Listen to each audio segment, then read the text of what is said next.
Have you ever felt the frustration of using AI chatbots only to be met with wild inaccuracies or nonsensical responses? Despite all their potential, these bots still struggle with practicality in work settings. They often hallucinate, a term that means generating completely off-the-wall responses that don't align with reality. And honestly, we don't have the time to wait around for big corporations to train an even more powerful AI. So what can we do now, with the tools we already have, to stay ahead of the curve before artificial general intelligence eventually steps in? Retrieval Augmented Generation. This approach is making waves in the latest research and has been implemented in services like ChatGPT and Claude. RAG enhances the performance and reliability of these AI models by not relying solely on the neural network's compressed data. Instead, it retrieves accurate information from a collection of uncompressed documents stored separately, which the AI might not have been trained on. This method provides cost-effective and precise results without needing to spend tens of thousands on training or fine-tuning a model. Now, you might wonder, if RAG is so great, why is it considered a short-term solution? To understand that, we need to dive into how RAG generally works. There are three main stages: indexing, retrieval, and generation. First, in the indexing stage, documents are divided into meaningful chunks and stored in a vector form that can be easily searched later. This stage typically only happens once, after which all documents are stored within a vector database. Next comes the retrieval stage, where the AI retrieves the information it needs based on the user's query. This is where semantic similarity plays a crucial role. A BERT model, an encoder-only transformer, is used to encode and measure the semantic similarities between the documents and the input query. By measuring their vector distances, the most relevant information is retrieved for the AI to work with. Finally, in the generation stage, the AI uses the retrieved content along with the input query to create a coherent and contextually relevant response. It's a balancing act, following the information in the reference documents while also crafting a response that directly answers the input query. The beauty of RAG is that it allows AI to respond accurately to questions about your documents without requiring fine-tuning. But here's the catch. RAG introduces several moving parts that can each be a potential point of failure.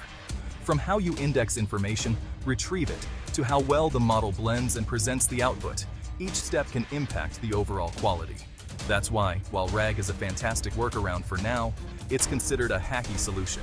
It's a clever way to bypass the limitations of large language models, but it also brings in more unstable variables. This hackiness is what transforms RAG into a whole new field of research, one that is more applied and practical rather than purely theoretical. As AI evolves, so does RAG, with new techniques like graph RAG coming into play. Graph RAG uses a knowledge graph to extract entities and relationships, organizing them into a hierarchical structure. This method allows the AI to find relevant information and understand the context better. This makes the responses more accurate and less prone to errors.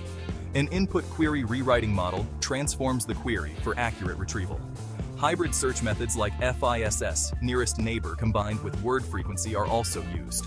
Incorporating web search ensures time-sensitive information is up to date. These additions make RAG powerful for handling large datasets. Re-ranking finds the most relevant results.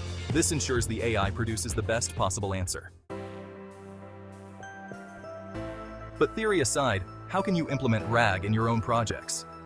For a general framework, Llama Index is popular and comes with tools like Llama Parse to help organize documents for retrieval. If you're looking for embedding models, Hugging Face offers many fine-tuned options for free.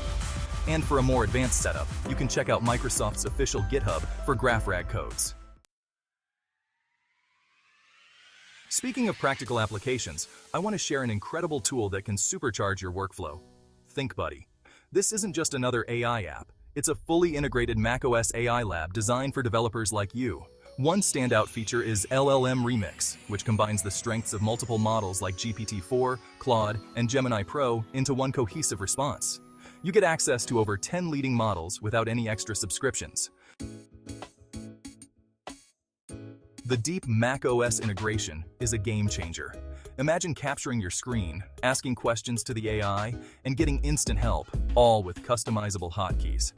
For example, if you're analyzing code, just select the text, use your shortcut, and ThinkBuddy will provide suggestions. It also supports voice input, powered by OpenAI's Whisper, and handles over 80 languages with incredible accuracy. Plus, all chat data is stored locally for privacy, with plans to integrate local LLMs soon.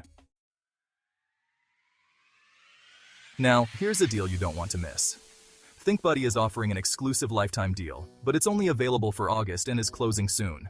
Normally, the lifetime deal is over, but you can still get 30% off with the code BCLOUD, bringing the price down to just $130.